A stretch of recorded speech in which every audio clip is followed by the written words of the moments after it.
పల్నాడు జిల్లాలో కాంగ్రెస్ పార్టీ బలోపేతానికై ఈ జిల్లాకు సంబంధించిన లీడర్లు కార్యకర్తలు అందరం కలిసి విస్తృత స్థాయి సమావేశాన్ని ఏర్పాటు చేసుకోవడం జరిగింది. దీని ముఖ్య ఉద్దేశం కాంగ్రెస్ పార్టీ బలోపేతమే.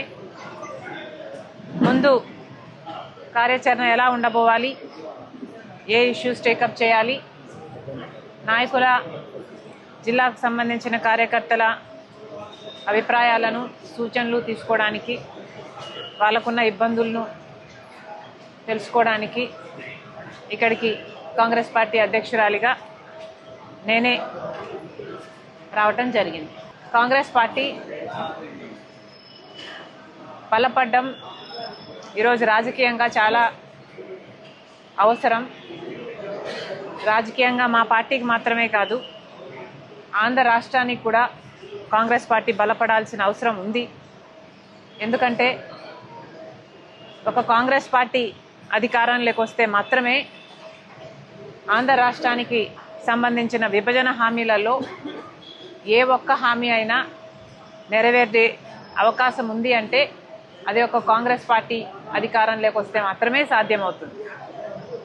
బీజేపీ కేంద్రంలో 11 సంవత్సరాలుగా అధికారంలోనే ఉంది, కానీ ఒక్కటంటే ఒక్క విభజన హామీ కూడా ఇప్పటి వరకు పూర్తి చేయలేదు బీజేపీ.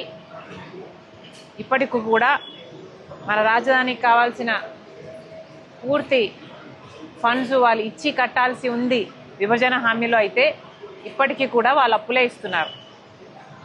పోలవరం ప్రాజెక్టు జాతీయ ప్రాజెక్టుగా పూర్తి చేయాల్సిన బాధ్యత కేంద్రానిదైతే ఇప్పటికీ కూడా 45 మీటర్లలో కాదు 41 మీటర్లోనే దీన్ని పూర్తి చేయాలి అని పార్లమెంట్లో చెప్పినా కూడా వైసీపీకి చెందిన ఎంపీలు కానీ, టీడీపీకి చెందిన ఎంపీలు కానీ, జనసేనకు చెందిన ఎంపీలు కానీ ఏ ఒక్కరూ నోరు విప్పలేదు.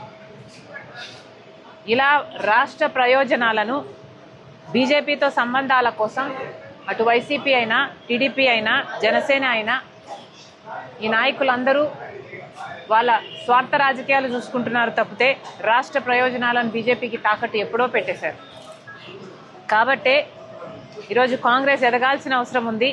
ఎందుకంటే ఒక కాంగ్రెస్ పార్టీ మాత్రమే ధైర్యంగా, నిజాయితీగా బీజేపీని ఎదిరించి ప్రశ్నించే సత్తా ఉన్న ఏకైక పార్టీ ఈరోజు మన రాష్ట్రంలో ఉన్నది ఒక కాంగ్రెస్ పార్టీ మాత్రమే. కాబట్టి ఇవన్నీ జనాల మధ్యకు తీసుకువెళ్ళాలి. కాంగ్రెస్ పార్టీ కార్యకర్తల, నాయకుల బాధ్యత చాలా ఎక్కువ ఉంది దీంట్లో. కాంగ్రెస్ పార్టీ గ్రామ లెవెల్లో, బూత్ లెవెల్లో బలపడాల్సిన అవసరం ఉంది. ఇవన్నీ ఎలా సాధించాలి అన్న అంశాలపై ఈరోజు చర్చించడానికి కాంగ్రెస్ పార్టీ రాష్ట్ర అధ్యక్షురాలిగా నేనే ఇక్కడికి రావడం జరిగింది. థ్యాంక్ యూ అన్న.